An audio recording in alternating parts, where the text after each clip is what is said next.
What's good? Hope you guys are doing well tonight.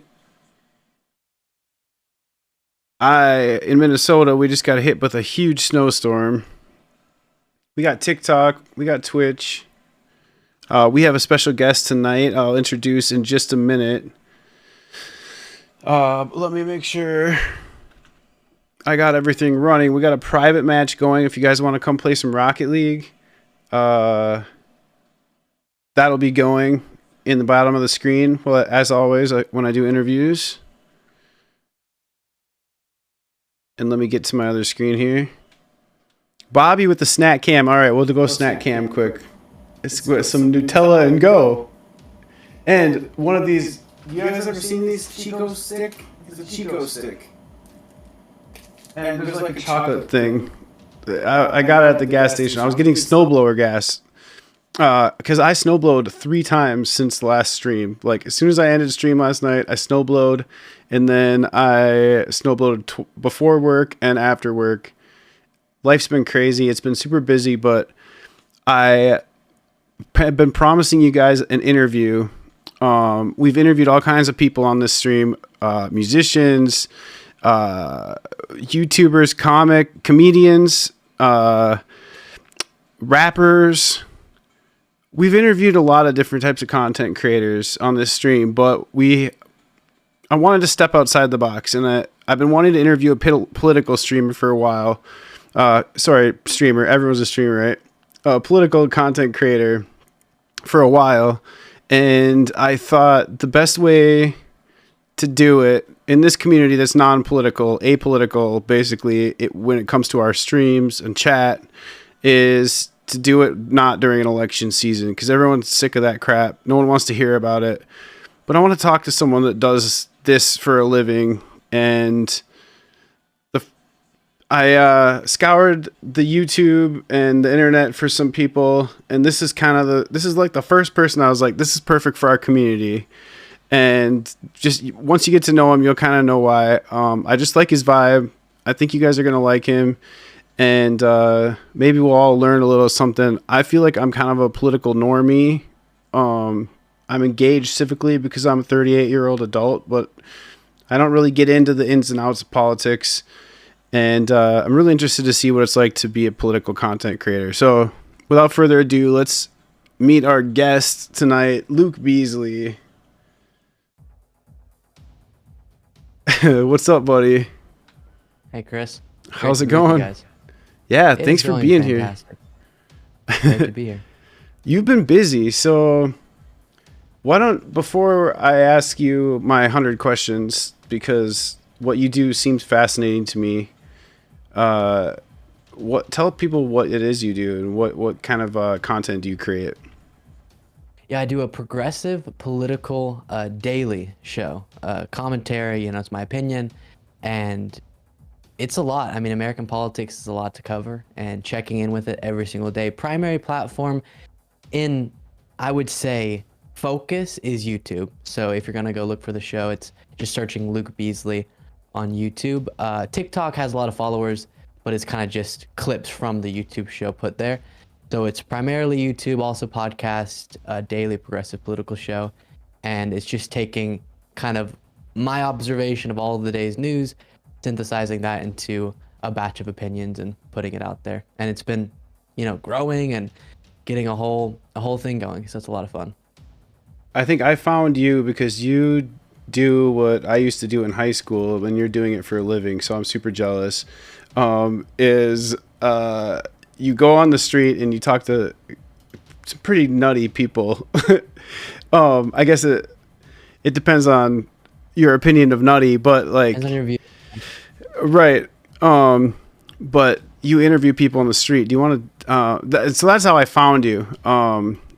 Because someone sent me the video or whatever. I saw this video of you interviewing people, and I just thought it was hilarious. Yeah, so for the audience, pretty much just the quick and simple summary. Trump has rallies, and as someone who's on the left myself, it was so fascinating watching the views of course Trump, but more specifically his followers, and you would see kind of, you know, clips come out of different events where his supporters would be saying particularly wacky things. So I had to get there myself, had to get on the ground myself, and started interviewing people. And those segments, I'll say, are the most popular for sure on the channel, because there's something fascinating about, for me, looking in the eyes of someone, and for the audience looking at me looking in the eyes of someone who can have in any other setting a perfectly fine, normal, reasonable conversation about just the day's events, but when it comes to politics and then it's bleeding out from there, just truly stunning and hard to fathom viewpoints. And what's strange about it is it highlights just how different our worlds are right now within politics, and how some people genuinely live in a completely alternate reality. And so checking in with that in person is definitely quite the experience, I'll say. What do you think it's like? I'm backing you up a little bit here, but what do you think it's like being a political pundit or commentator in this era, in 2023, as opposed to if you were the same person 20 years ago trying to do this? Like, say we had really fast internet, it wasn't dial-up 20 years ago. What would you be doing? How do you think it'd be different? Three main differences I think I would lay out. The first being the level of engagement and excitement. I don't think in a long time we've been in a political moment where so many people and at such high energy levels are engaged with the political process, the political day-to-day. And so that's exciting. And for a show, that's definitely cause for excitement on my part, because a lot of people are wanting to tune in and there's a lot of interesting stuff to cover. There's never a day where I'm preparing for the show and can't figure out what I'm going to talk about, because there's just so many things and they're all pretty bonkers, as I say a lot in the show. But that kind of brings us to the second thing, which is the stuff that's in the news is sometimes so I don't even know how to exactly word it, but it's not deep, intellectual, thoughtful discussions about policy that come of that very often. So I find myself having to force into shows discussions about my views on healthcare reform and, you know, our criminal justice system, whatever it might be, because the day-to-day events are so just the drama show that is American politics right now, which I don't like, which would be less of an issue in past times when people were actually focused more on the policy and less on kind of what people refer to as a culture war or the day-to-day Twitter kerfluffles, one might say. And then the third is the tensions are just, and this connects to the first, but just specifically the tensions are a lot more present and the hate's a lot more present. And so in past times, I probably would feel a little bit less concerned doing a show like this as I do now, which is, it's part of the, you know, it comes with the territory, but it's definitely strange as the show, especially as recently has grown, just seeing how quickly you get this whole slice of the viewing population that very much dislikes you and is verbal in that distaste. And so I think in past times there would be a little bit more, oh, we can engage with one another and it can be reasonable. And now it seems, and there's plenty of exceptions to this, but often if you're not talking with someone on your side, it's going to explode. And that's part of why I like doing the interviews on the ground, is to break that wall down a little bit and to actually engage with people who are as far as you can get from me politically. Yeah. Do you find that that people don't understand what politics is sort of is? Because that's one of the things I noticed in sort of researching what you're doing, is that a lot of people seem to think that politics is something different than what it is.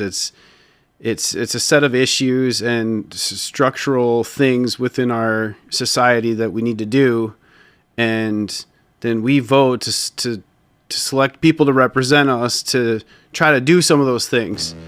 And the things that the people on the streets are talking about when you're interviewing them have nothing to do with that. I guess that's not Totally. really a question, No, I but can respond though. yeah, And I get what you're saying. So there's a couple different ways to look at this, but one of them is the way that I break it down when we talk about politicians and when they talk about their campaign platform or whatever it might be. And you kind of have the substance and then you have the fluff. And there's not no point to the fluff. It's not pointless. And what I mean by that, an example of fluff is America, you might hear in a political speech, must be strong on the world stage, and we must make sure we're fulfilling the promise of the courage that we endow upon our future whatever. Okay, it's kind of the fluff, right? There's not no right. point to that, because I think we can rally around words of inspiration that aren't attached to a policy position but mean something in spirit. That's fine. But when it's just that, as we've seen, who I've been criticizing recently in regard to this is recent presidential candidate Nikki Haley, who just says a bunch of words, but there's not actually policies attached to it. And that's one of the sad things about the current political times where, and to anyone who is about to hear what I'm saying or has already heard what I'm saying and it rubs you the wrong way, stick around a little bit because I'll try to make it something you can buy into. But right now, what's sad is the Republican Party, generally, not all Republicans, but at least the radical ones that have taken over the Republican Party, is just void of policy. There aren't discussions about actual policy proposals and positions they want to push for. It's not they want to have a thoughtful discussion about why universal health care is not the best option, while I think it is. That's not happening very often. It's all about the abstract, the fluff, as I previously referred to it. And while there's a place for the culture wars, while there's a place for talking about the strength of America, or what's talked about a lot is wokeness, it is very arbitrary, and that's not really a policy position that we can argue about. And so what I want to do and what I wish people would do more of is actually dive into the meat of and what the focus of politics should be, highlighted by it being the root of the word. Policy focused discussions is actually how we're going to make progress, and we can get back to the table in a more reasonable way. But a lot of people, politics is more of a cultural identity and a connection to a bunch of alternate lenses to look at the world through. So like at the rallies, politics is their one of the guys' understanding of the world, which was Trump is still actually president right now and is controlling things through the military. And that's not really politics. That's just kind of an identity he has through conspiracy theories he's bought into. And that's unfortunate, because as long as we're trying to convince people that Trump is indeed not the current president of the United States, or that one person said Obama's actually controlling everything behind the scenes, or whatever it might be, when we're spending time on that, we're not spending time on meaningful discussions about change we could be making from a policy perspective, which is actually how we make change in the country. That's it. That's exactly. That was a very. See, this is why us normies need people like you to translate our thoughts. But yeah, that's exactly what I think frustrates me the most, is that it presents it. Someone in chat said, "Fuck our two-party system." I think that becomes the sentiment of, well, I can't do anything because it doesn't matter. What do I do as a person besides just vote for someone? What do you think that there are things that we can do to make ourselves heard within our government, and ways to work with the two-party system as opposed to sort of getting caught up in that fluff? I'll explain what I mean by this in a second, but as kind of just the banner up front, primaries. And so to dive into that, up front, I'll say a lot of people, especially in my generation, have a very discouraged attitude towards politics, because we've seen so many years pass by with seemingly the voice of the people clear on certain things and the government not following in that. And as one of the chatters said, that you mentioned our two-party system being broken, and the system can feel broken. So then participating in the system can feel pretty hopeless.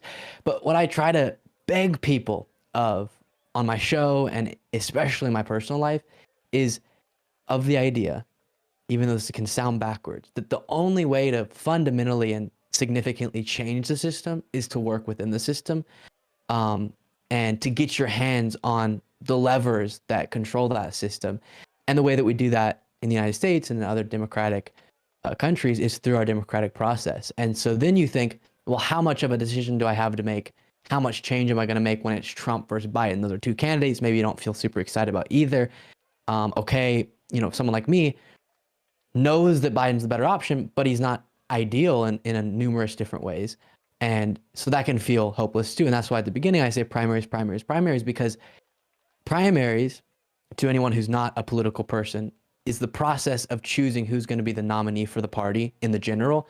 So Biden had to defeat Pete Buttigieg and Kamala Harris and Bernie Sanders in the Democratic primary.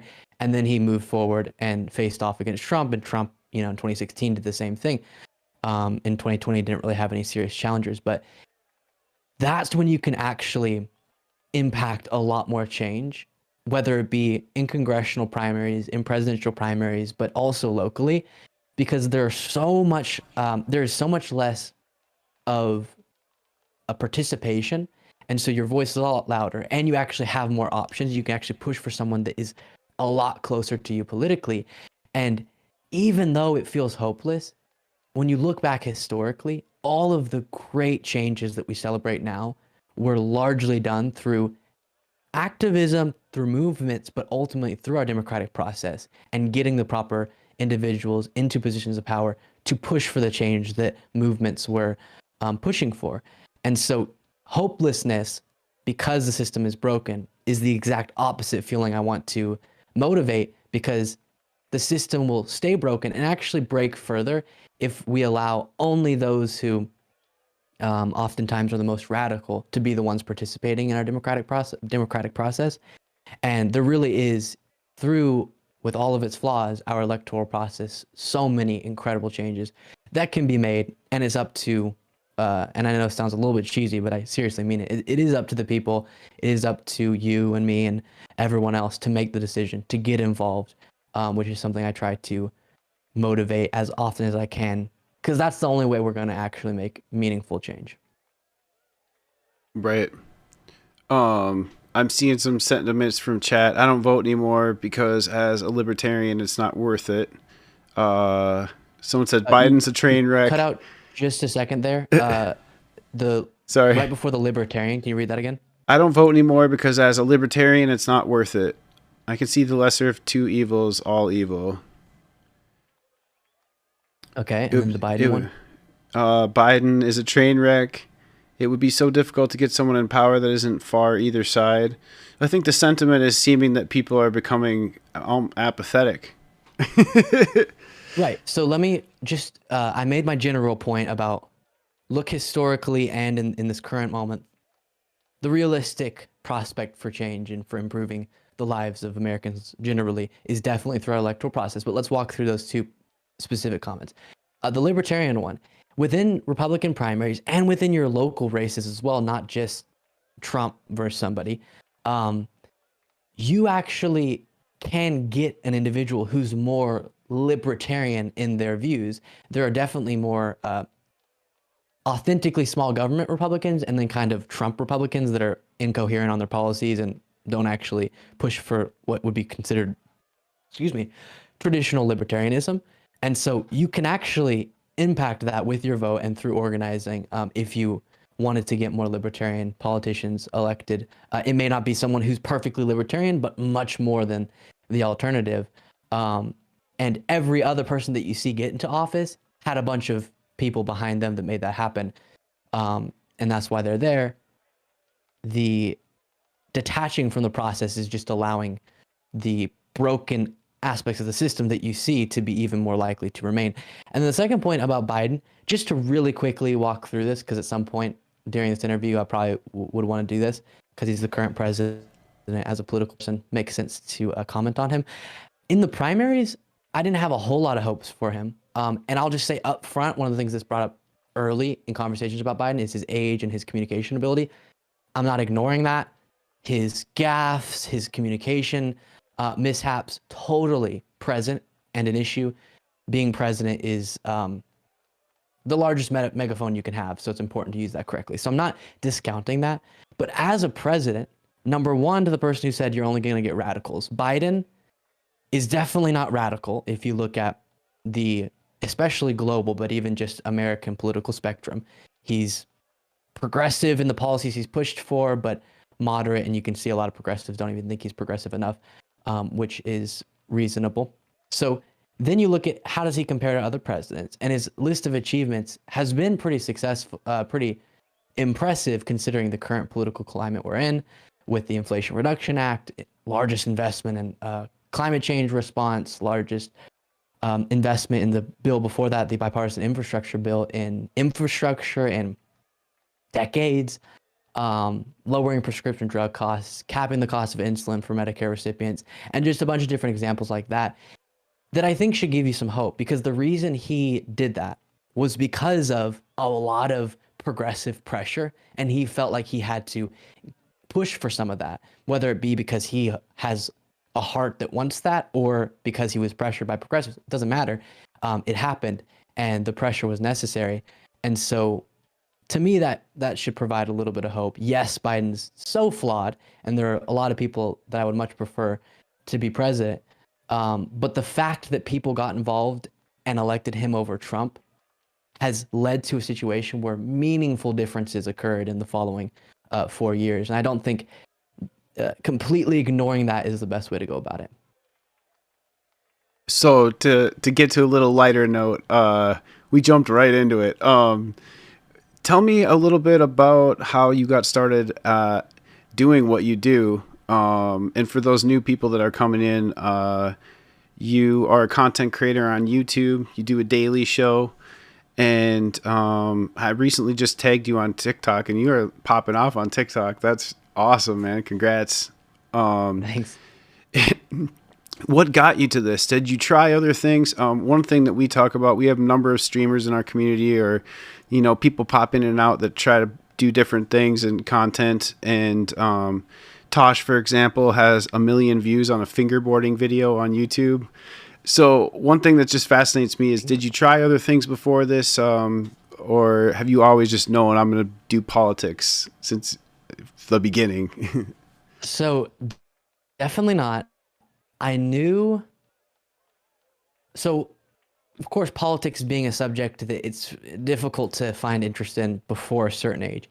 I still found interest in it much earlier than any of my counterparts, and all of my friends, growing up through high school would get annoyed because I would be super interested in that and they weren't at all.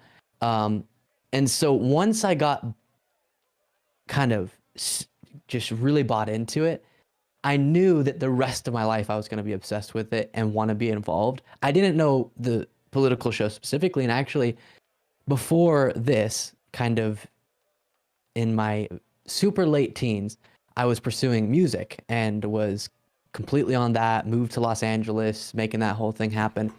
And then as I was in Los Angeles, supposed to be pursuing music, supposed to be moving my career along on that front, I just spent all of my time doing political related things and was just obsessed and fixated on politics. And so then it became pretty clear to me that politics was going to be what I spent my life doing. And then it just was, how will I do that? What do I think I could do well within the political space? And it became a political show, and here we are. That's awesome. Let me ask you, so do you play?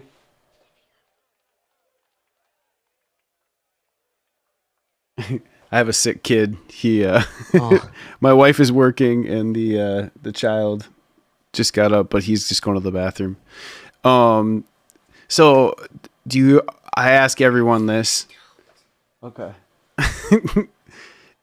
I ask everyone this. Are you a gamer at all?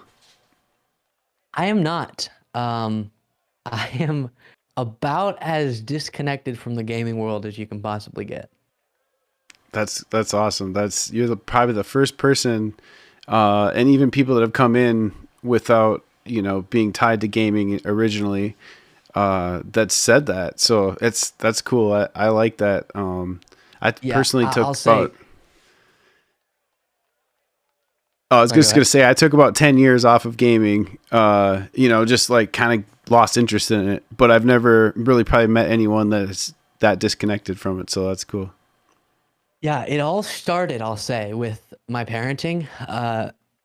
When people ask what games did you play growing up, we had a GameCube. That was kind of the extent of what my parents were down with us having.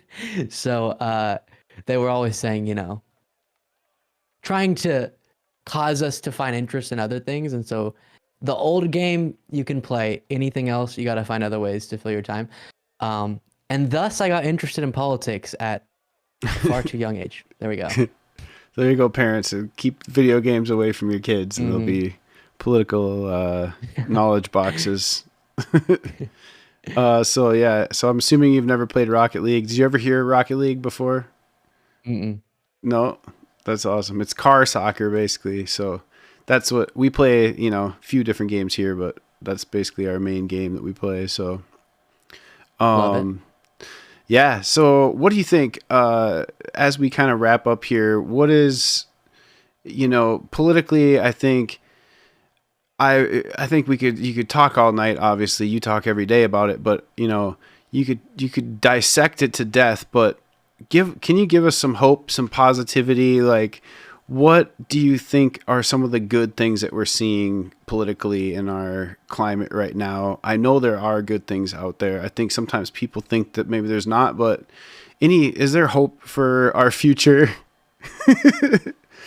Yeah, so the way that you perceive hope obviously will be very dependent on where you stand politically, as is so much, especially today, these days. But I'll say Trump being a very damaging force has awoken a lot of people to dangers that I think were already present.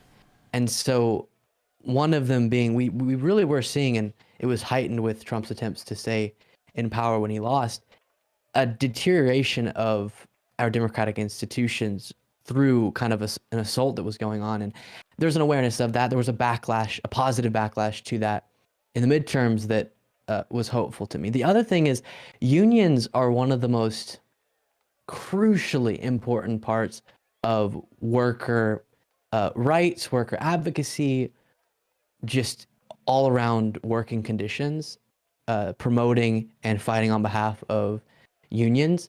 And we've seen recently kind of this resurgence of a motivation to unionize, and kind of that being a conversation in different industries. That's super hopeful to me. And then if you're someone who's progressive, even though there's a lot of talk about how because of the far right, the conversation's being slid to the right in many instances, and it is, we're also getting more of a progressive population. The younger generations are much more progressive, and that is so much more than just the culture war things we talk about, which I also think in so many instances it's great that people are socially progressive. That's great, but on policy too, we're not that far if we keep going in the way we're going. We saw some of this with Biden, hopefully more moving forward, more progressive candidates being successful, as some have in Congress recently, of getting those more impactful, progressive policy proposals out within the public discourse, and pushing for things like universal health care, being very pro-union, trying to increase wages, addressing income inequality, our broken criminal justice system, all these different things. There's more of a progressive awareness now than there was previously, unless you go back far enough, and then we're kind of in a more progressive time with policy. And so hopefully if we keep going that direction, we keep seeing people get involved and the younger generations get involved, and we see that change happen, I think a lot of people's lives very quickly are going to be improved significantly because of the work, because of the participation in our democratic process, the movements that build around democratic process, and that's something that I find a lot of hope in. Thank you. If anyone has any questions for Luke, feel free to Hit me. voice them now. Someone said, did his parents have any influence on his political stance, or did he start fresh and form his own opinions? So The parent involvement in so many kids as they grow up, political development is something that bothers me a lot, and it's one of the things I'm so grateful for about my I parents, agree. who are both politically motivated, and of course their values were very much instilled in me, not explicitly political, but would have influenced my politics. Won't deny that, but I have very much taken away from my childhood the awareness that they made a very clear effort to not explicitly talk about anything until I started talking about it, and then just let me kind of throw things around, and not tell me what the correct answer was. And so I remember that developmentary process kind of through late middle school, early high school, and wondering why they didn't have views of their own, and then realizing later it was because they were allowing me to develop my own independently. And now I would say I'm changing their views more than they're changing mine. That's awesome.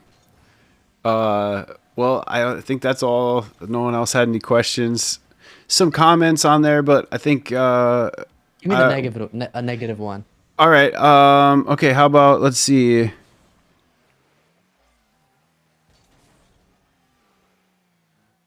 I'd rather have money in my check. Unions are worthless. The workers have the power, not the lawyers and unions. We all walk. They are done. We do not need middlemen. Yeah, real quickly.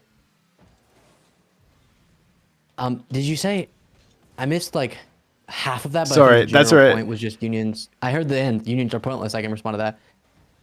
And that point. So I don't even need to start with I hear where you're coming from. I don't hear where you're coming from. Here's the truth. That came off so aggressive. Apologies. Here's the truth, sir or ma'am. Unions, all that is a group of workers who, as an individual, are never going to have the power to negotiate with, for example, a massive company's CEO or their boss, because they're just one worker who does one job, who provides that amount of value to the company that the boss knows they can kind of slap around, for lack of a better term.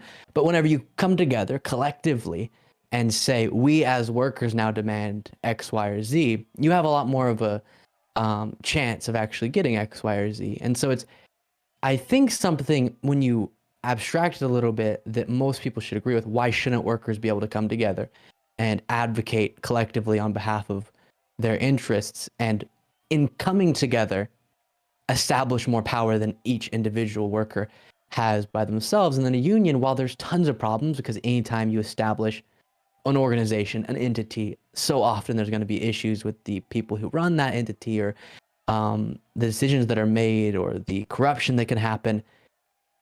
A union is just the organization that represents that collective action, and let's work on making sure those unions are run correctly.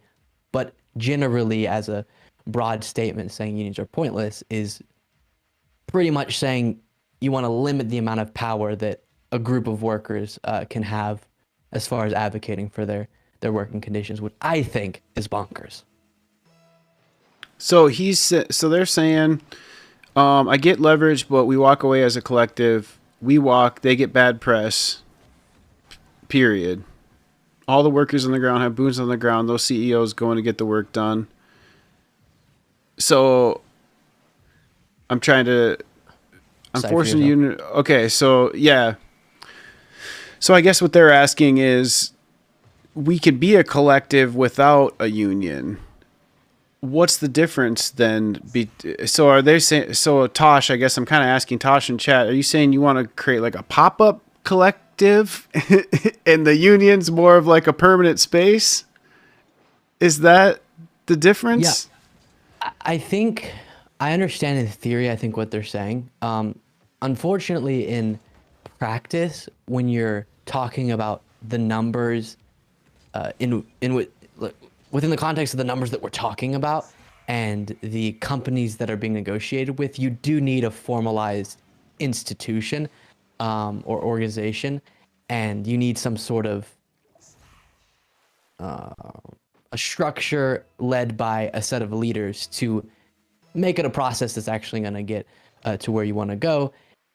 Again, in theory, oh, all workers could just come together in a moment and threaten to quit. True, but the day-to-day advocacy for their rights is best done by a more formalized organization such as a union. That's interesting. I love it. I like hearing the debate. Absolutely. You guys got any more questions? Any more talking points you wanted to debate? Did you have any more questions? While we await. Do you what's better? So, how about some rapid fire questions? Pokemon or Beyblades? Oh gosh, don't hit me with any of those. I'm so disconnected. Beyblade? I love it. No, you're I can tell you grind. I can tell you're a grinder. Yeah. Well, in my personal life, people ask, okay, so you do a political show. What's your hobby? And I just, and it sounds like I'm joking, but it's just politics. Outside of the political show, I'm just doing political things, and then social life, but mostly politics. You're dedicated to what you do, and I think that's important. I think that's something that we can learn, and that was something we've learned from many of our guests. Is that when you find something you love to do, and you feel like you've got some talent for it, push and keep doing it, and try to get better at it. Do you have any advice to anyone who might want to start a YouTube channel? Let's see. Let me whittle this down. It's a lot, right? Consistency, quality, and adaptability, I would say. So consistency just being, don't get discouraged if you upload a few videos and they don't do well. Keep pushing, but don't just keep pushing doing the same thing, because obviously it might be a sign that what you're doing it's not that you're not a valuable person or that your content isn't necessarily valuable. It's just, it's not connecting with the audience through the algorithm for whatever reason. So that kind of gets you to the adaptability, and seeing what other people do and adapting to that, trying to figure out, okay, what's working out there right now? Because trends, they come and go, and what's the way that I can structure my show that's unique, that provides new value to whatever space you're going into, but also is based on what I've seen working before. And then quality. Even if you know yourself to be talented at something,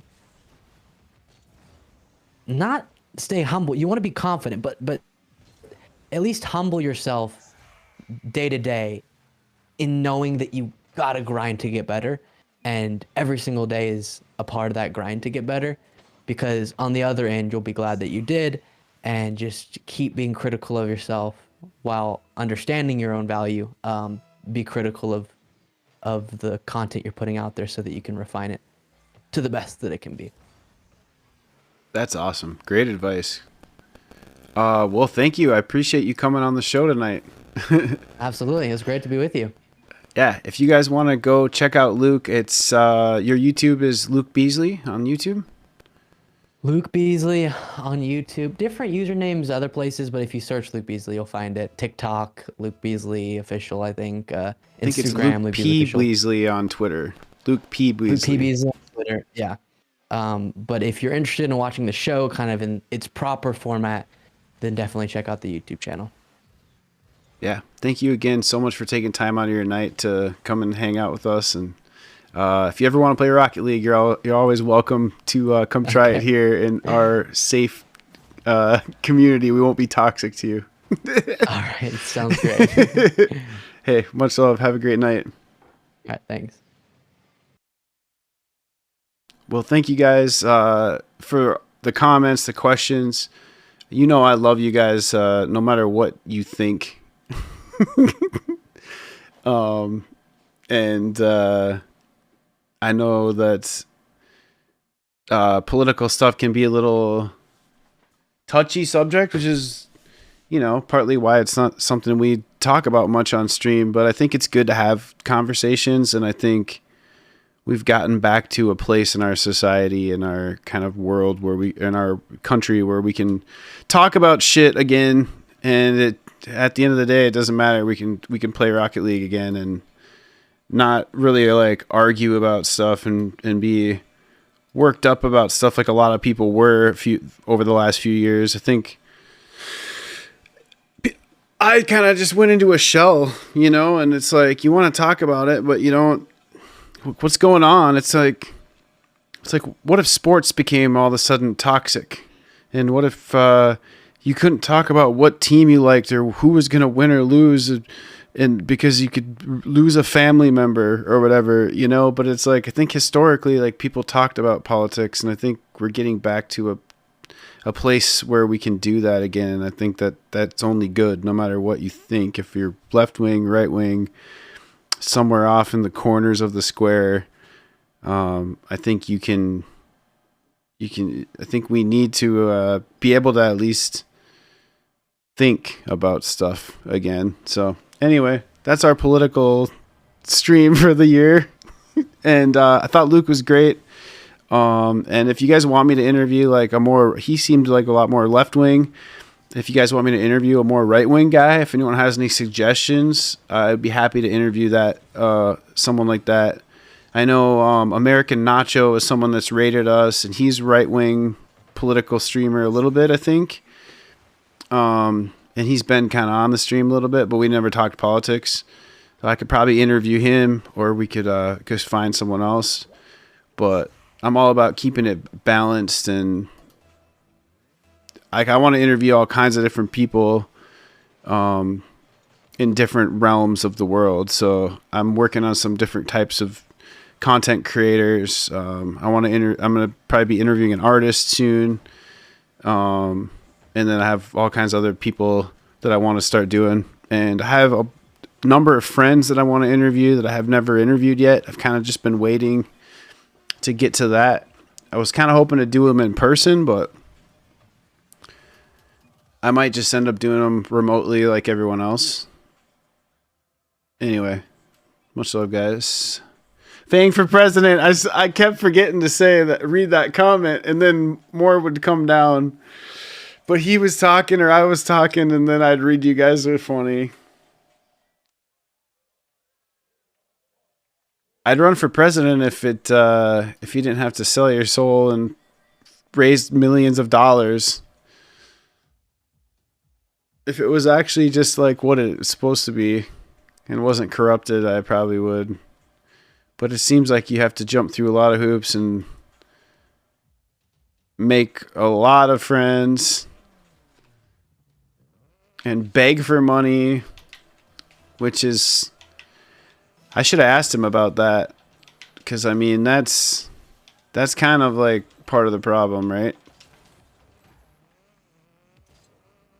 But yeah, there was a lot more I wanted to kind of touch on, but time, I didn't want to take up too much more of Luke's time. He seems like he's busy, and I was appreciative that he came on.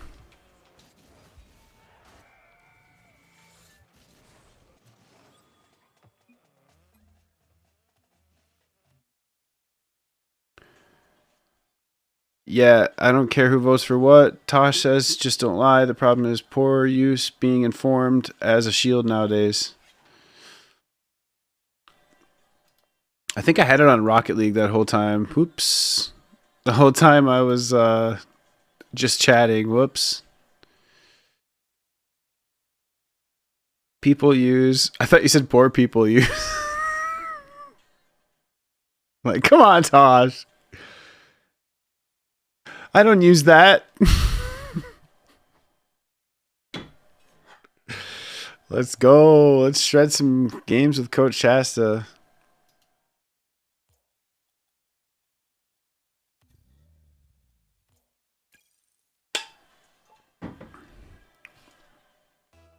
Coach, run it. Don't make me party later. Don't.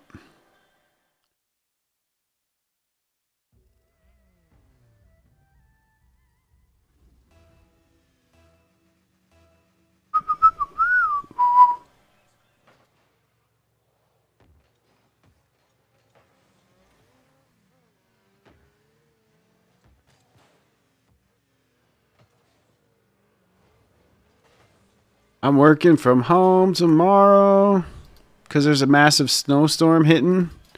Coach is good. Bobby, thanks for being here tonight. hope you're doing well.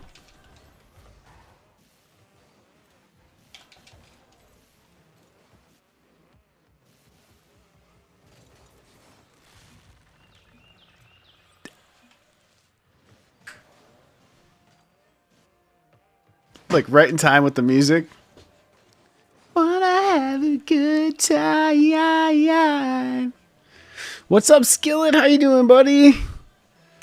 Gotta run an errand and look for a bit. Hey, love you, Tosh. Thanks for your discourse. Appreciate you, man. You too, coach. Skillet, what's up, brother?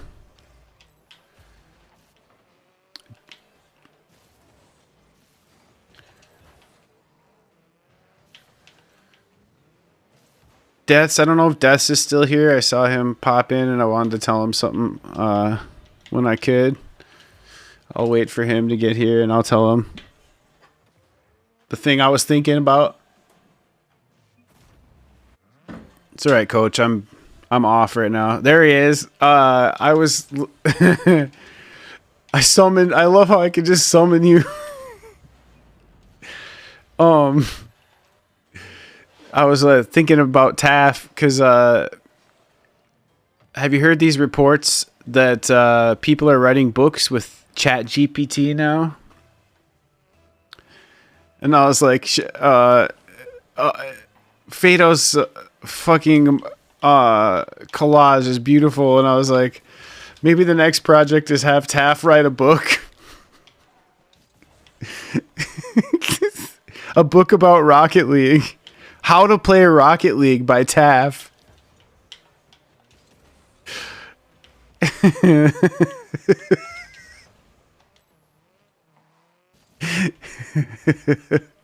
It's getting better the more I think about it.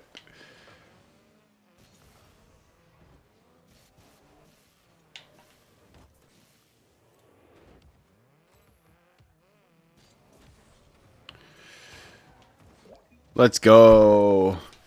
He can only write a very long book of nonsense, sadly.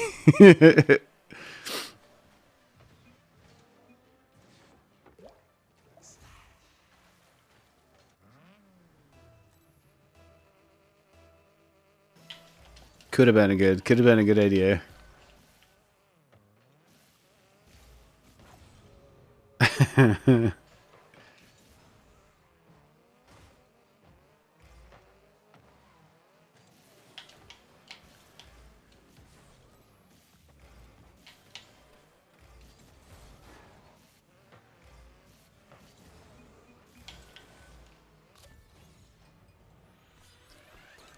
How's it going, Keiki, by the way?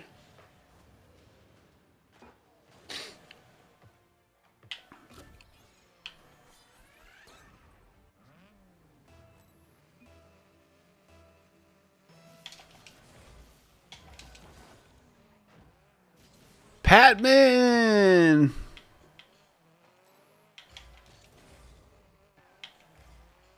Keiki, it's how's you going?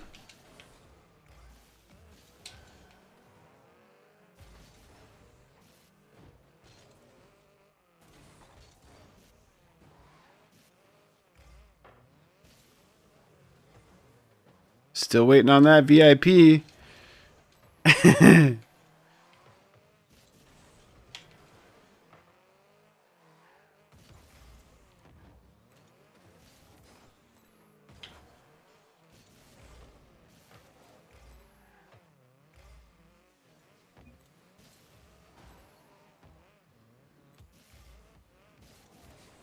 Nice.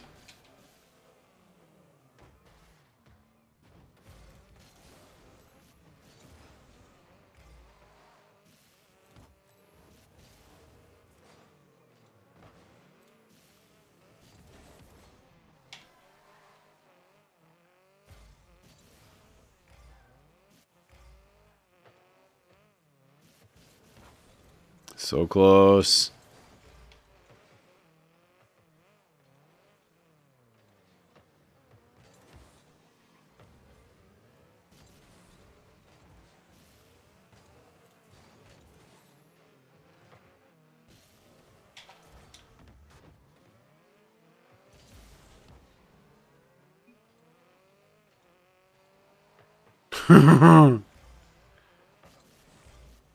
Guitar? Let's go, Kiki. I love that. What kind of guitar are you playing? Electric? And what brand? Like what kind of guitar are you rocking? What kind of guitar are you working with?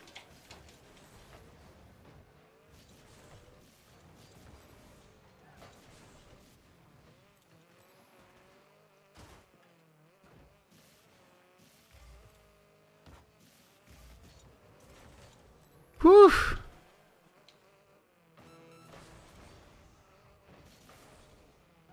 Ibanez, yeah, that's a brand.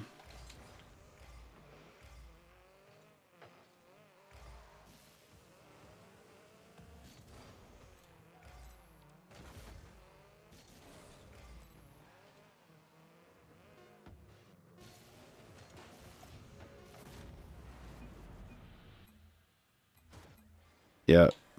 Enough formalities.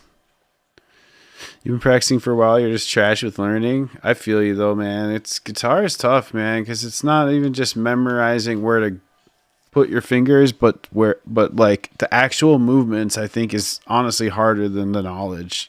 Like just getting your fingers to do the shit. Like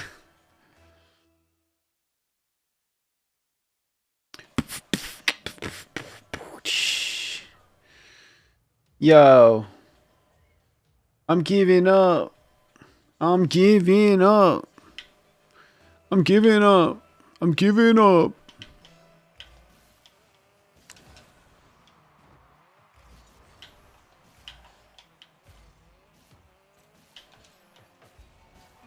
Calculated.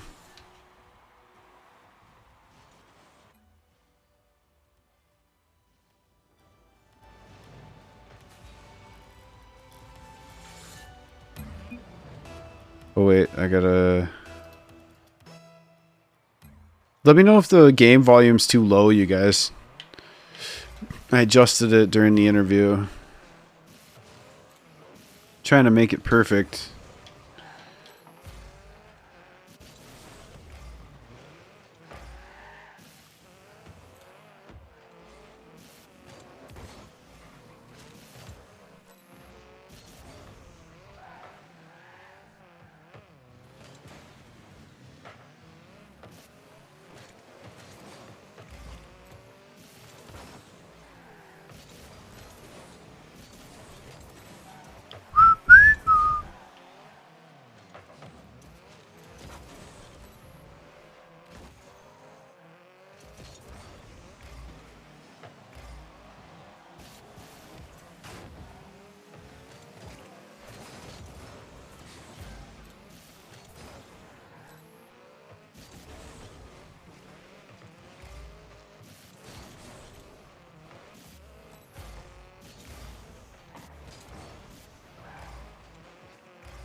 My fault.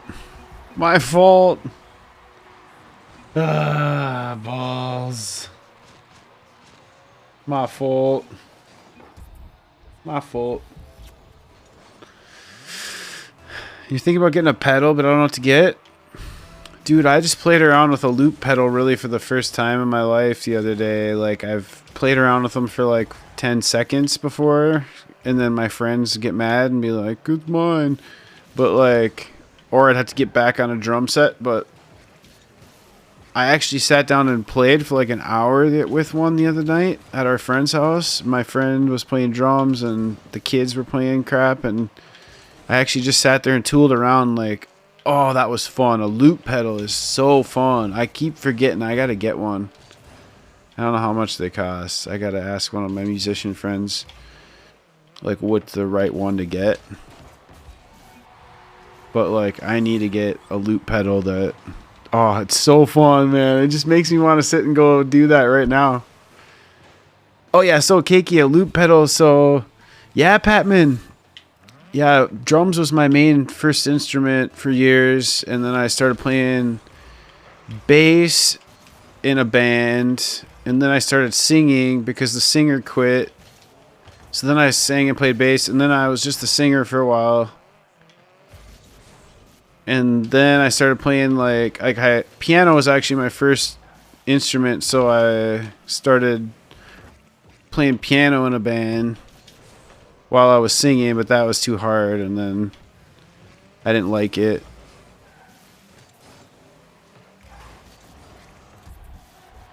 But yeah, and then then I went back and I played drums in a band for a year.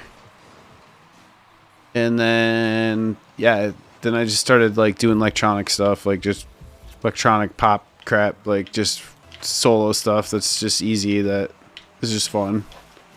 Like not serious.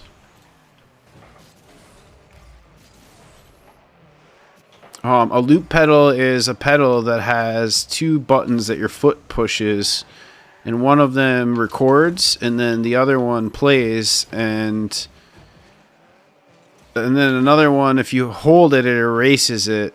So basically you tap one and it starts playing, it starts recording, right? And you play like a riff, and then you push the start stop one, and then it starts playing it again, and then it starts recording you at the same time. So you can record the next part, and then you push it again and it records the next part and the next part, if that makes sense. It's basically like recording a bunch of tracks over top of themselves live on the fly. What's up, Soaring? How you doing, dude? Good God, we have so much in common. Yeah, Patman. Are you, let's see. What's your favorite food? I love all food, so that's a hard one. I would just say yes, no matter what it was. Soaring, you're on the reverse schedule.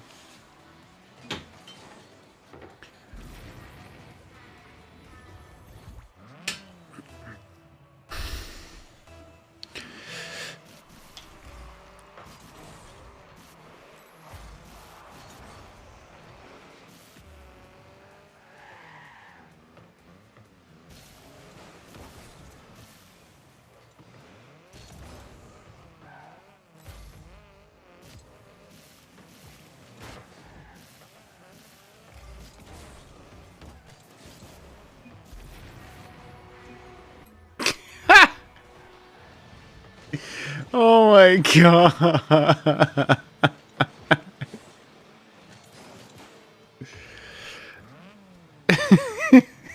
I want a coach to see what actually happened.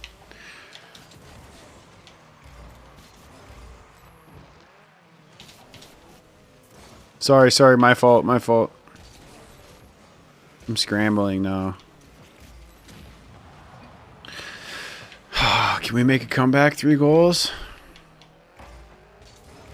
Yep, there's one on.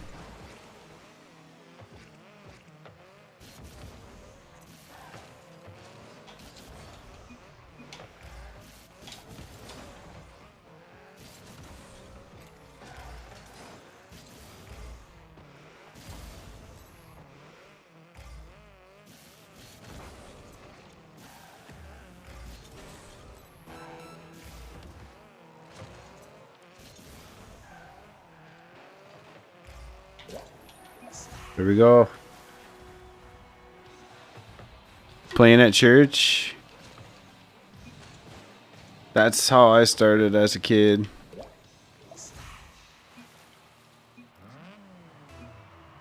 What's up, comfies? Wait, is that a link? I think the link got censored. I was just talking to my wife. I want to get drums again. Like, I've had multiple drum sets and got rid of them.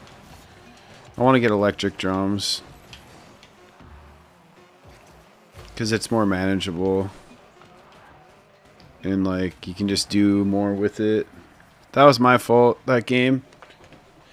We got this. Let's do it again.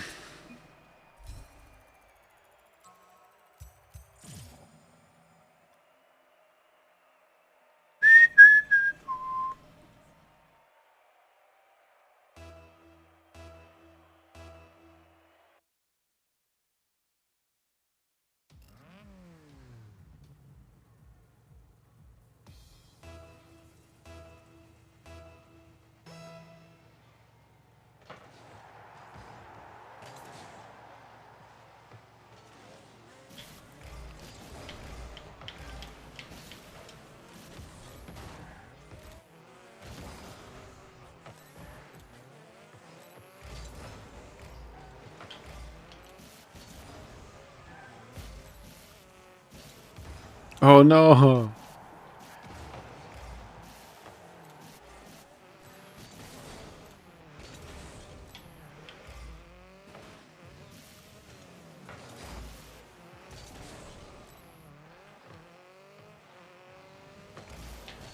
Stole it! Stole it! No booze steal. What's up? What's up?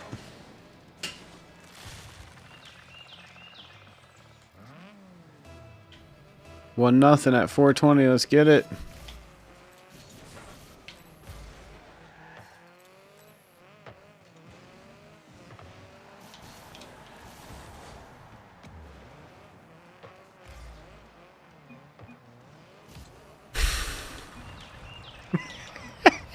I totally stole that, coach.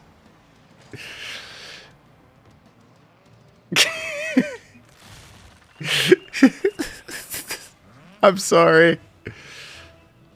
I didn't want to miss. I didn't want it to have it miss and then be like, why did I not hit that in? Yeah, coach needs to help out and start scoring goals. I'm carrying. That sounds like something that a solo queue kid would say. I'm carrying you with 222 and 207 after stealing your goal.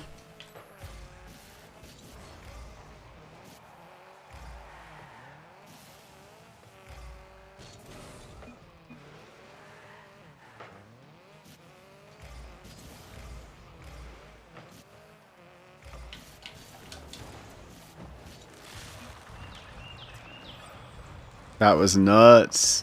Coach just sitting back, watching the show.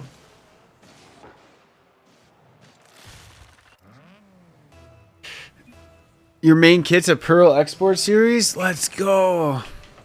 Sounds sick. Is it white, please?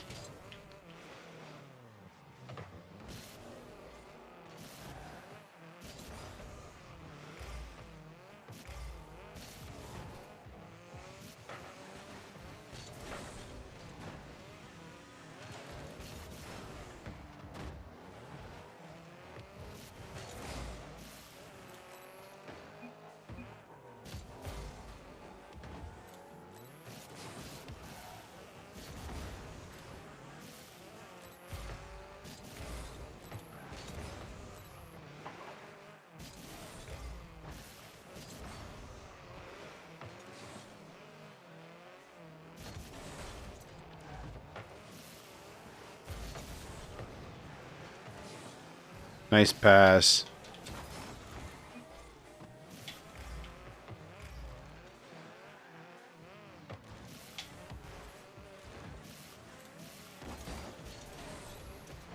My bad, Shasta.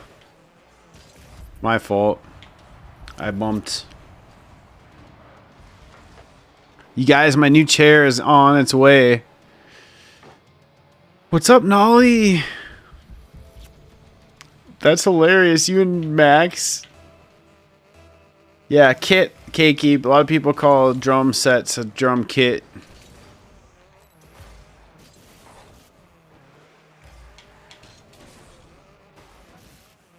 I'd call it a kit too.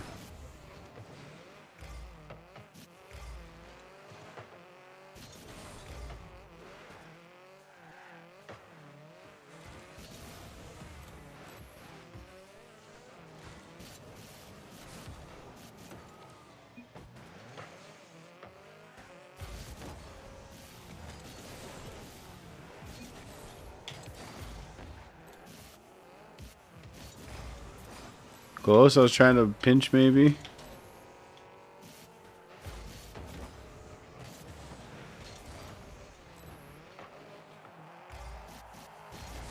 You guys, song requests are open if you want an SR.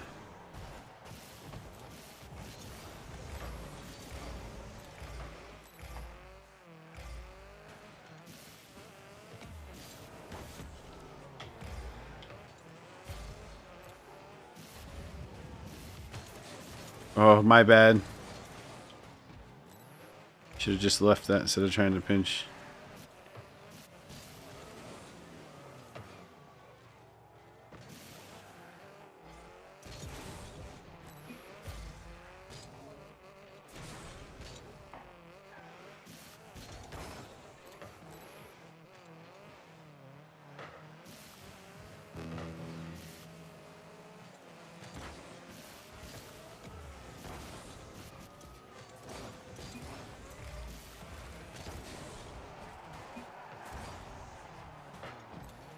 Oh my god. Sup, Fados?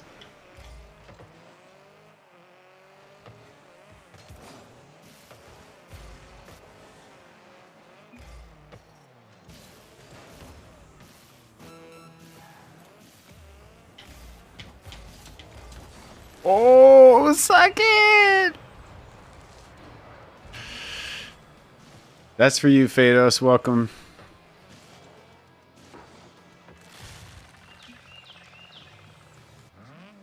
Finally a clip. It's been a couple days. No, I think I actually have some clips, but I've been so fucking busy. It's been nuts.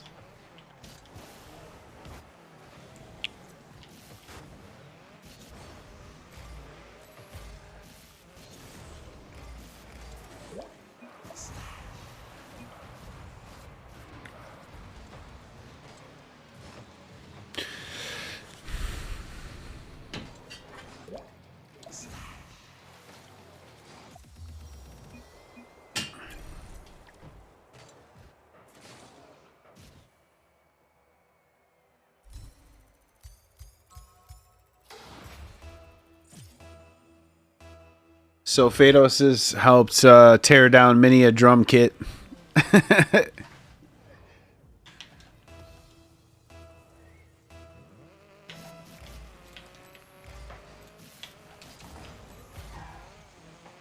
Thank you for the song request. I am so sick of this song, you guys. It's on our main playlist somehow.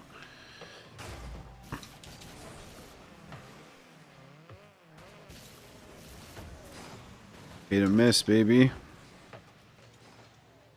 I don't know why this song ends up playing all the time. My fault. Yes. Let's remove it right now. Need to just start a new playlist, I think. Oh, shit. Pause.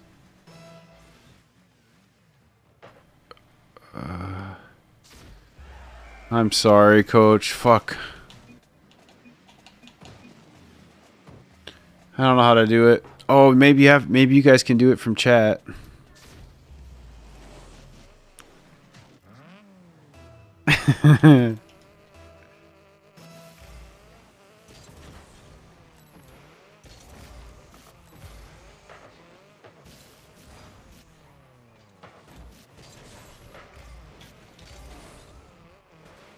Is this one of y'all's song requests? Sounds like it.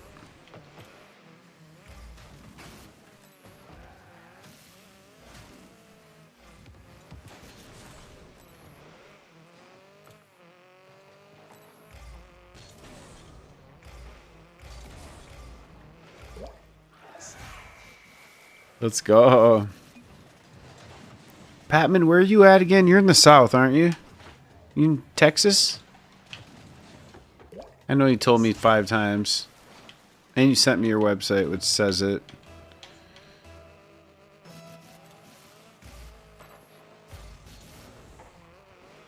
Mother effer, Michigan.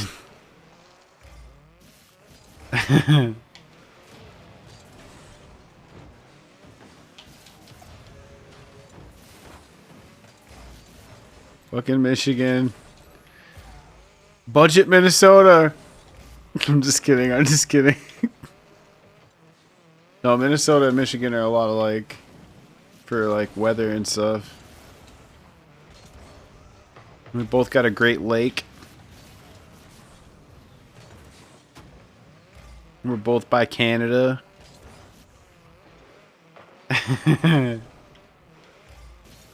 Yeah, you guys can remove anything you want from that. I think you can do it. Mods can do it. Fuck.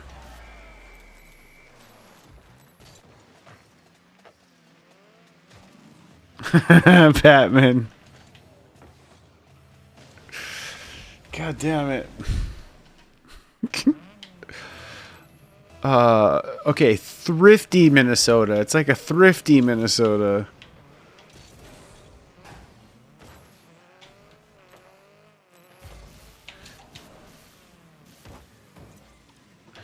This song is pretty funny. Thank you, thank you.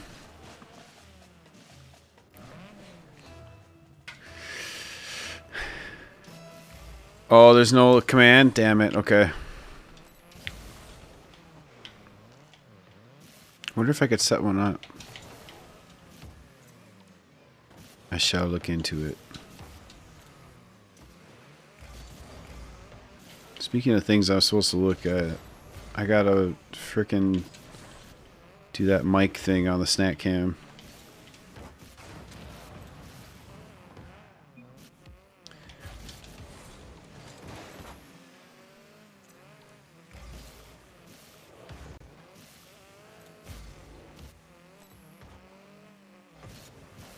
Dude, that's people do that in small towns. Like, I always see people parked out by lakes. The song's been your alarm clock for 2 years. I love that.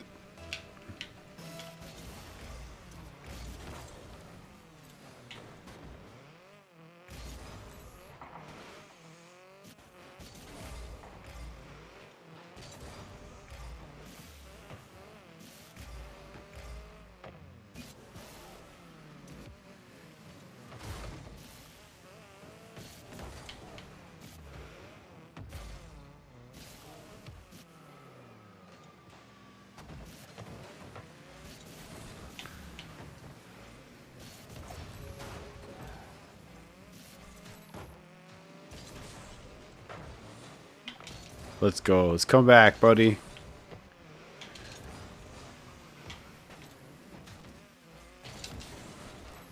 Oliver boost. Almost proved it.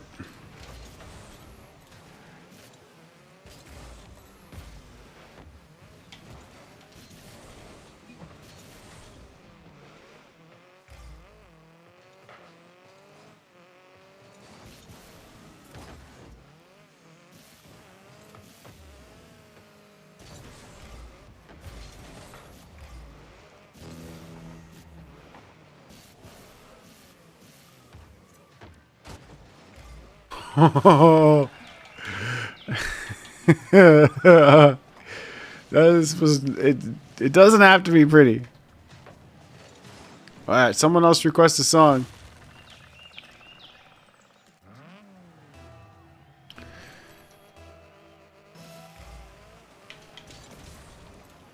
Shit, he missed. What a pass. The bouncer. I faked coach out even. They're both here, committed.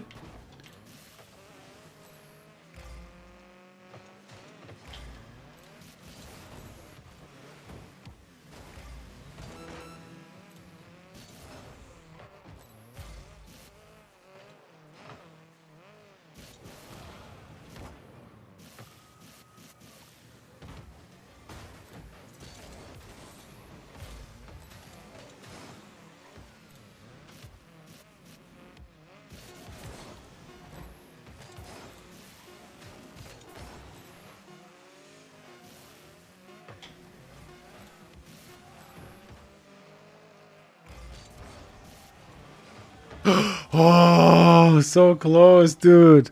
Coach, can we take a quick 5?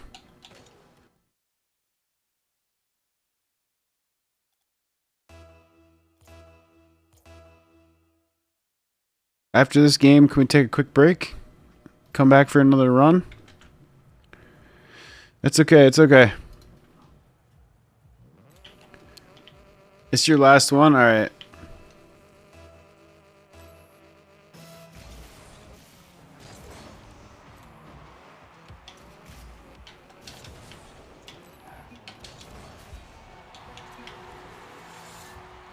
So good. Songs play. Oh, cold in the garage. Yes, it is. Holy crap, dude! I always forget you're in there. That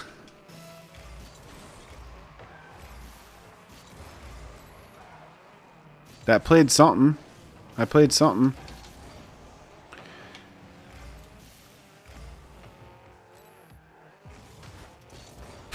I have pool pass. Go, go, go.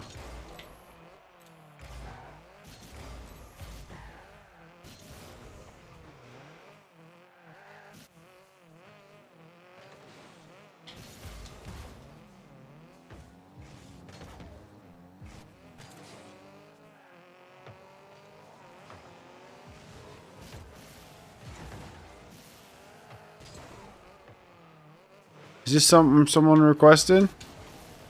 Is this Travis Tritt? Saw that request.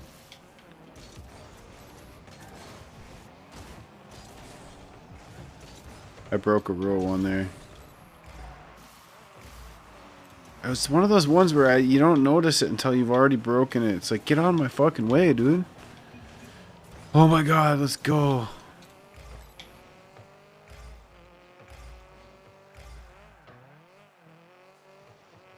It's because they're trying to get you to roll one, you know? And it's just like, you're like, it wasn't like organic roll one.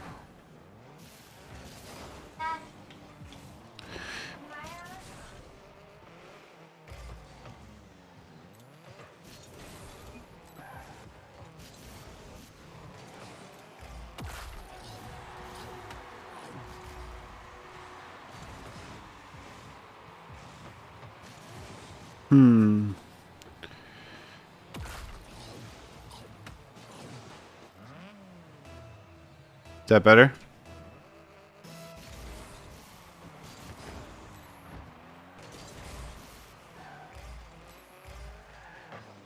Rocket League without me?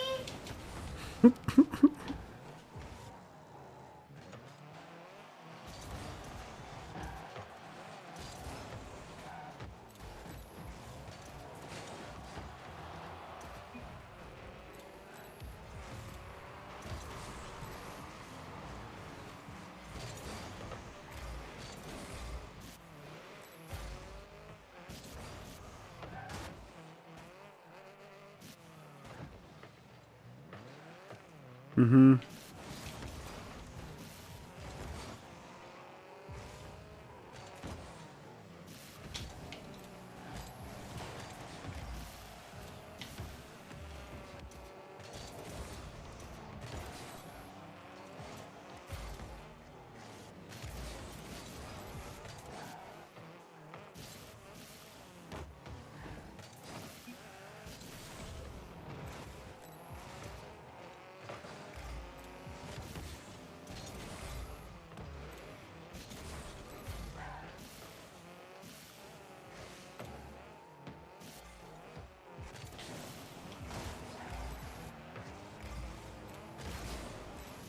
My fault. My fault. You're gonna miss her. Thanks for introducing us to some different kinds of music, Patman. No, this is Brad Paisley.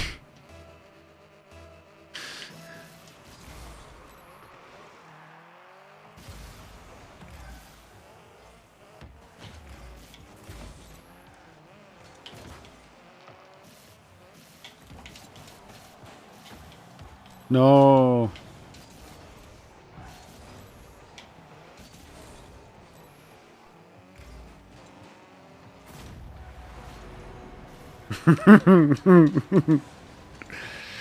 Florida trip classics.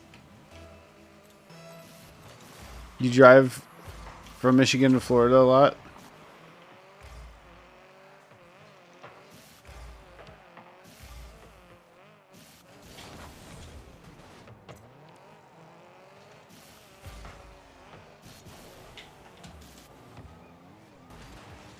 Oh my god, I suck.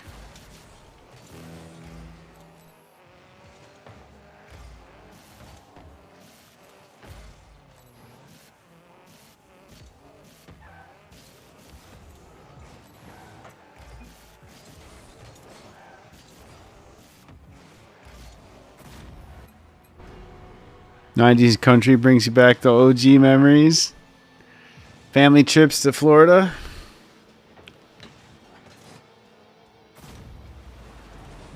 This reminds me of my bus driver would play this kind of shit.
Yeah, we got one more at the last few seconds.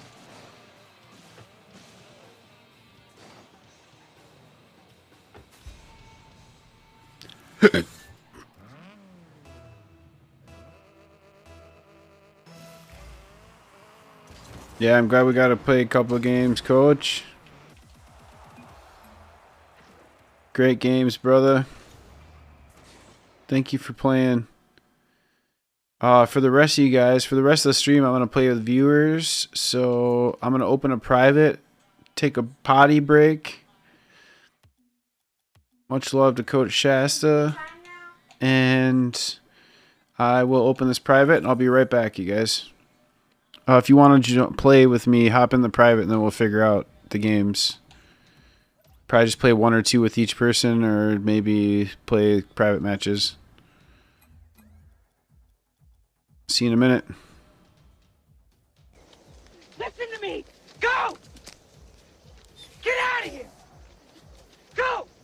Go on! Get out of here!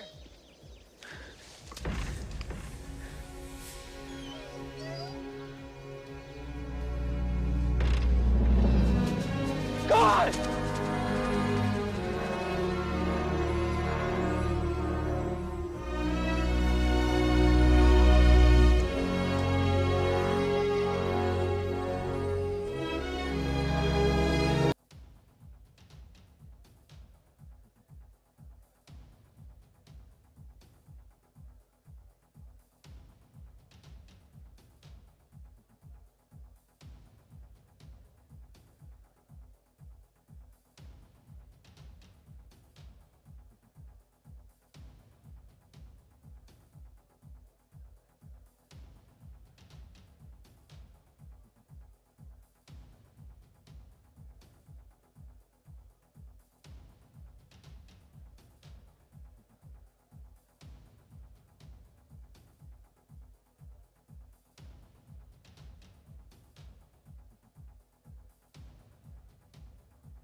All right, I'm back. I'm back.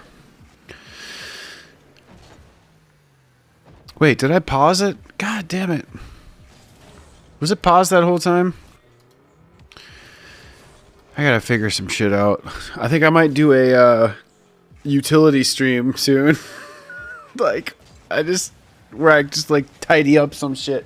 Speaking of that, the snack cam. I'm gonna fix that real quick.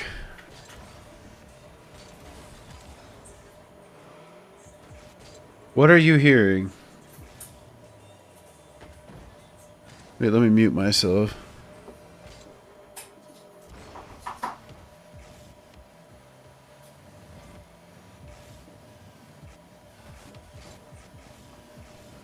These headphones, man. If you take it out of your ear, it should not be able to play and pause.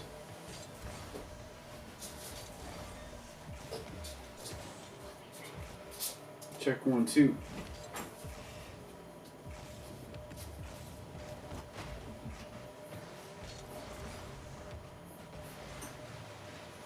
Check, check.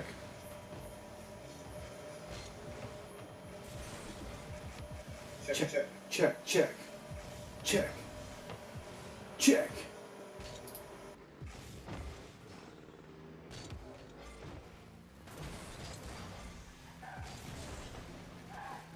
What's up, Sturdy Wan?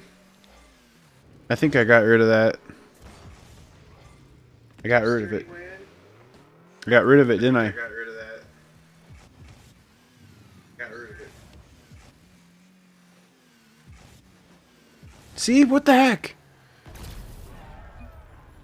The music stops when I take out my earbuds.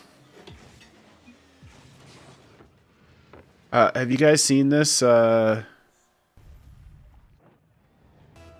Chico stick? You ever seen a Chico stick?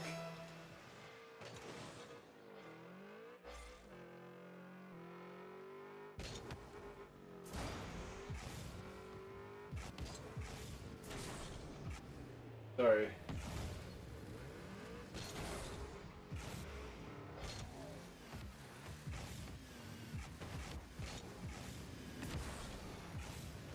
A Chico stick? They're freaking good. They're like the inside of a Butterfinger.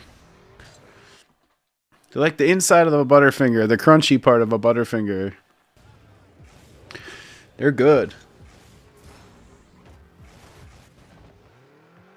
What's up, Wan? How you been? Anyway, I'm trying this. I'm gonna have a Chico stick.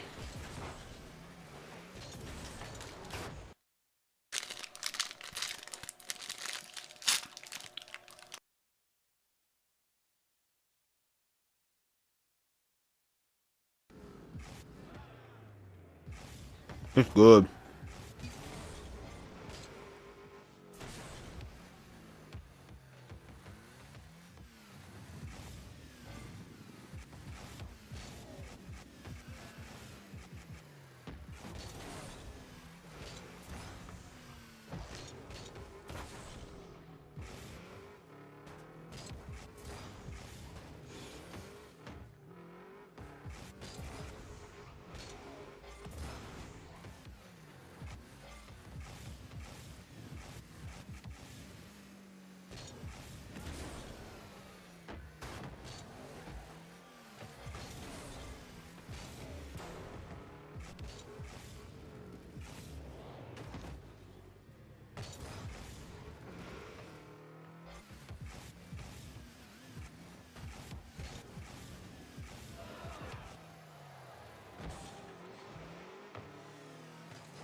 My son is sick and He's telling me all about it. That's why I was muted.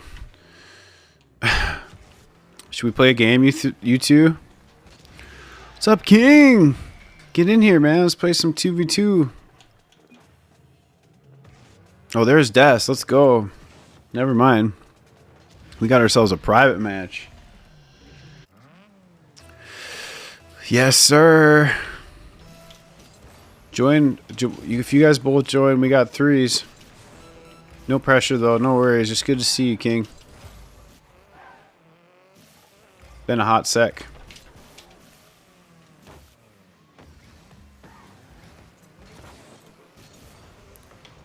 This is the new stream time, 9 to 11 Central. So if you ever wanted to watch Rocket League at this time, this is the new time. It's not the late stream anymore.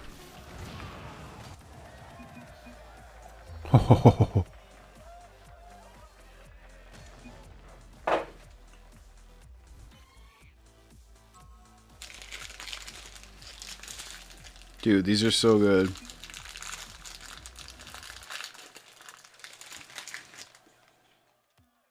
Now we got a real game. Let's get it.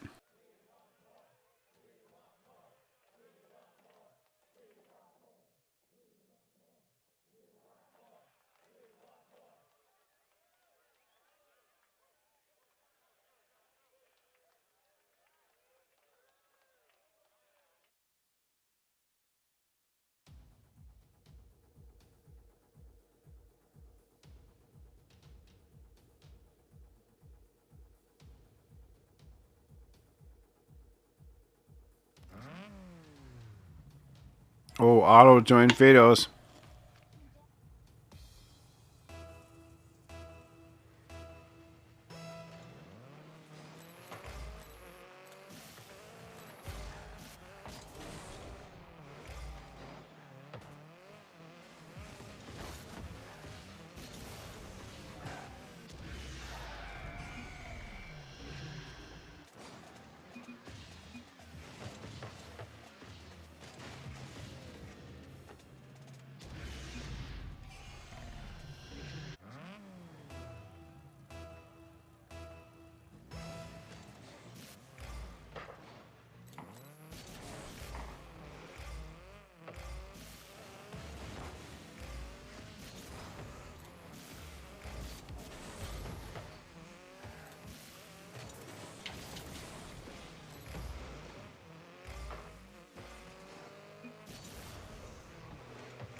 Sorry, Patman.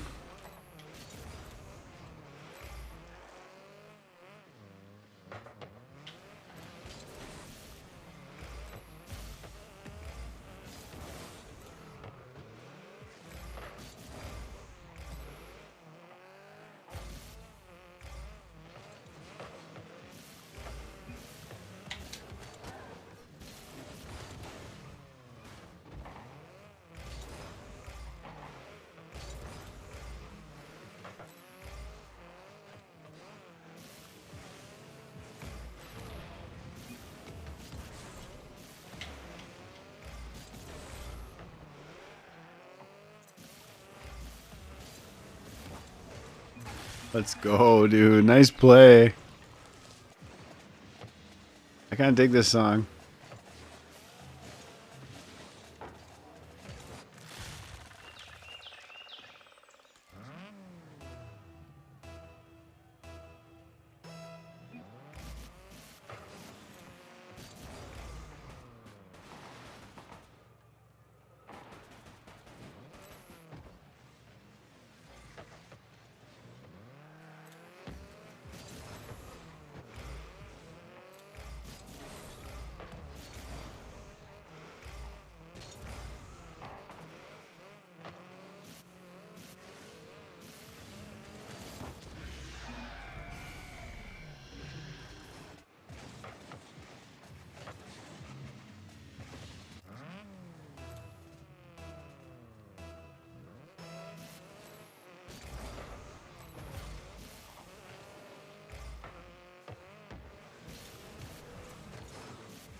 My fault.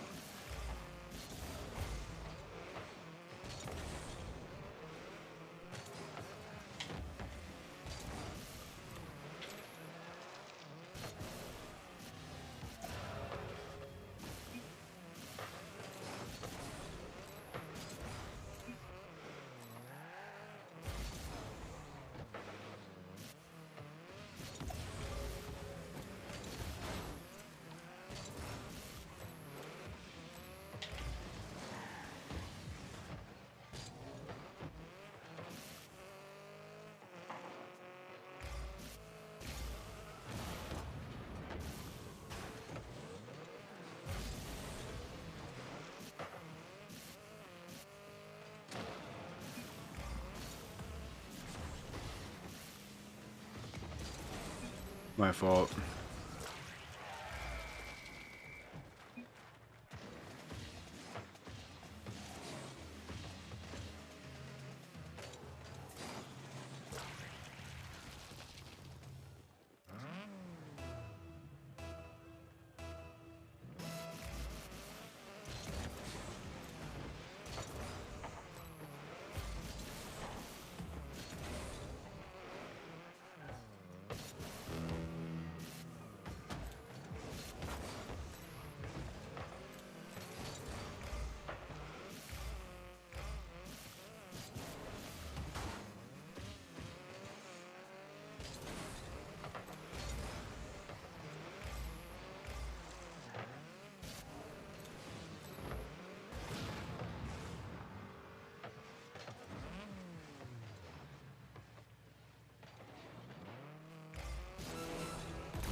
Wow.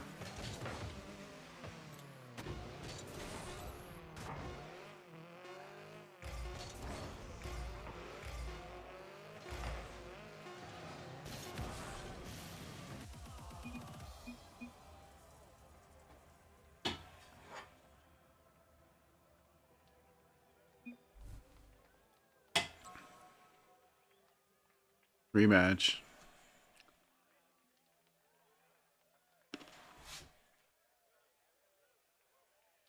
We'll go round.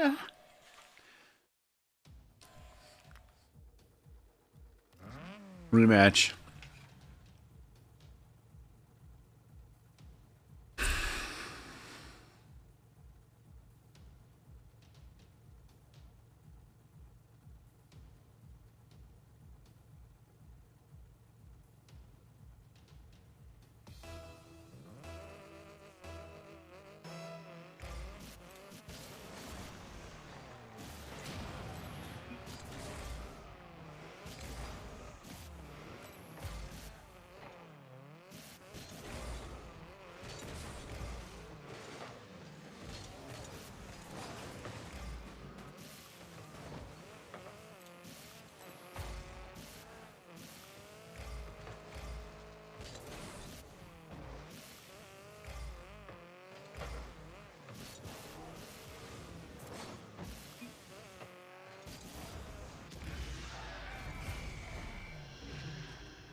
Dude, where's this snowstorm? Is it over? It's supposed to be more snow hitting me. Did y'all get this amount of snow y'all were supposed to get?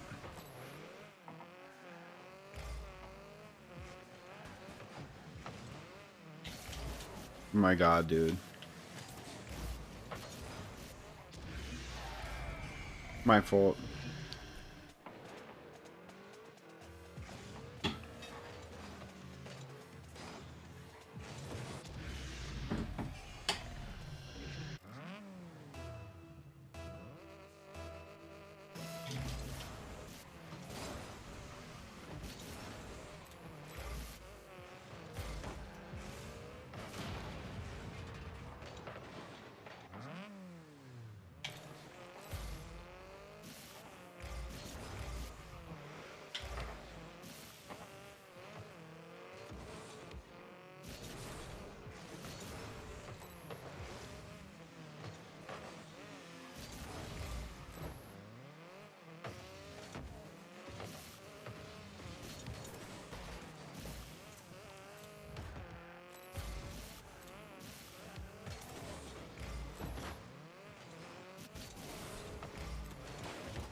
Nice shot.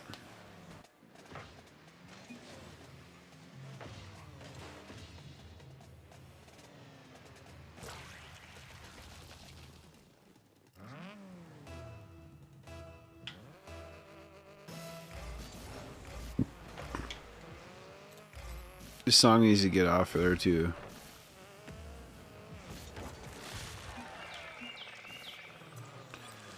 I mean, it was good the first time.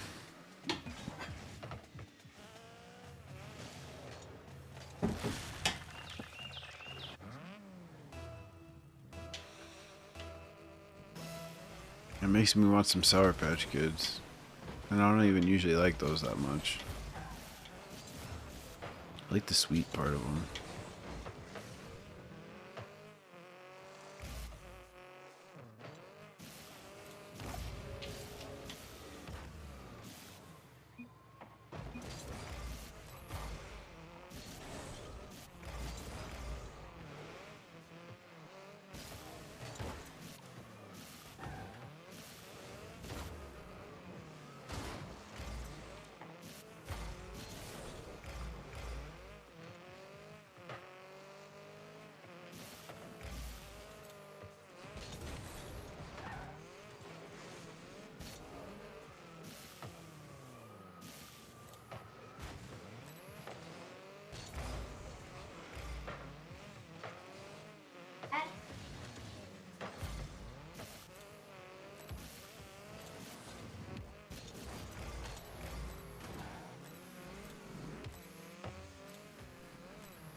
Big. Nice shot. Thinking too big. That's true. Did he think I was still like 5? No, no one thinks you're 5. I could be with you. You play this. I know. No. You can play with us tomorrow on the stream, okay? We'll start early. Before your bedtime.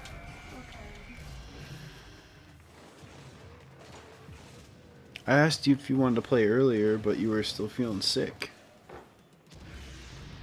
And sleeping. Wait, you did ask me? I didn't hear you.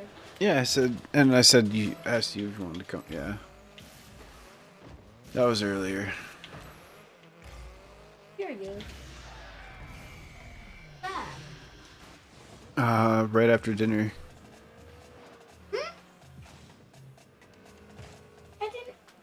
I didn't hear you say that.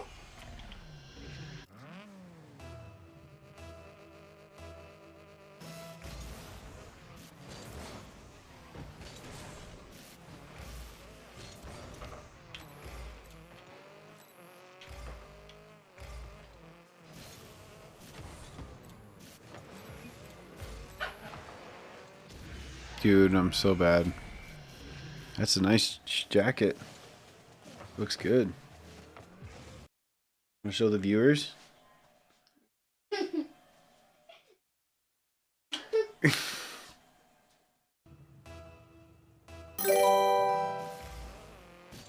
Kraken, thanks for the follow, yo.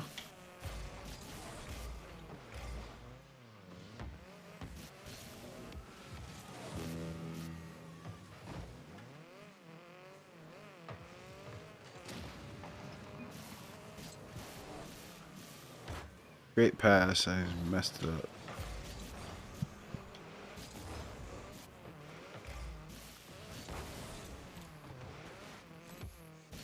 Mar.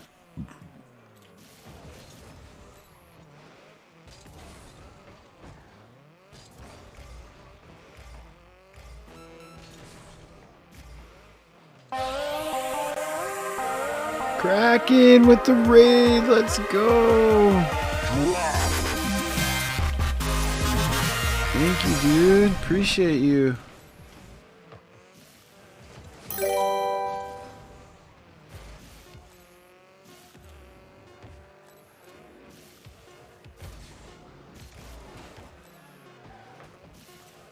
Dude, I'm doing well. How are you? Little Connor, what's up? Dad Bod, what's up? Dude, so you just caught me about to raid out. I've been snow blowing my driveway for the last 24 hours. I gotta go check it. I think I have to do it again before I go to bed. How was your stream?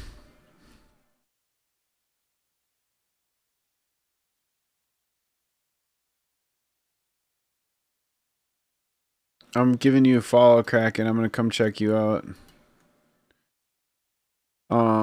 Make sure you guys go check out Kraken.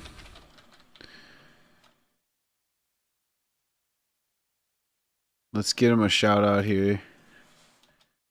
Much love, dude. I'm sorry I gotta end strictly at my time here tonight because I'm exhausted. It's been a crazy week.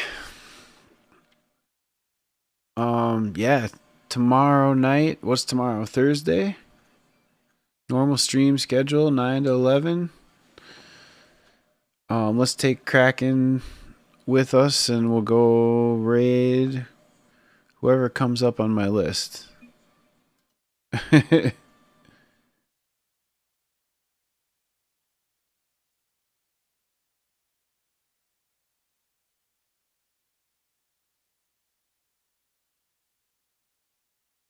It was a good stream tonight. I appreciate you guys being here. And for the interview earlier, as always, appreciate you guys listening and giving your input and stuff. It's always awesome.